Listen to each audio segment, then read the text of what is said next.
Something out of the ordinary is happening in the world of U.S. trade. While it would be easy to point to the China trade war as the culprit, it's really bigger than that.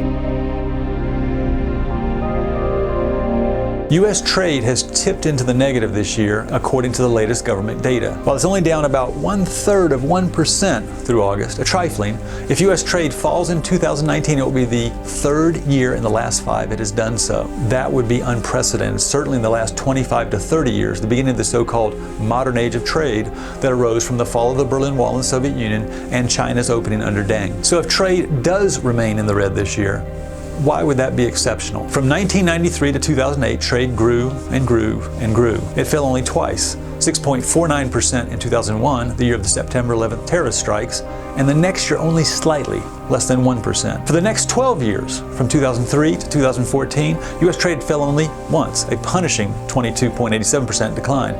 That was 2019, the year we bore the brunt of the fallout from the U.S. mortgage-led crisis, the so-called Great Recession. That marked the worst recession since the Great Depression 8 decades earlier. Despite that, the next year trade bounced back, up 22.05%. So what's happening now? While it's fair to blame the U.S.-China trade war for the 2019 performance, total trade with China is off more than 13%, it can't account for 2015 and 2016. Those 2 years, U.S. trade fell because the price of oil fell precipitously, largely driven by technical advances in oil exploration in this country. You've probably heard of fracking. Notice one big difference between today and those first 2 declines.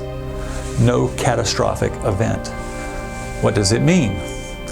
Is it as simple as we have enough stuff? I think that's a big piece of it. But what does it mean for all the U.S. seaports that have invested so heavily in recent years to deepen and widen channels to better accommodate the much larger post-Panamax ships? And what does it mean for employment as automation advances in a market that's growing only marginally? What does it mean if we find more pleasure in experiences than things? Could the United States find sustainable growth in exporting to developing nations rather than importing from them? Could we find markets not just for our agricultural products, talk about products that can be commoditized, but for high-value products? Things like medical devices, computer chips, pharmaceuticals, and renewable energy technology.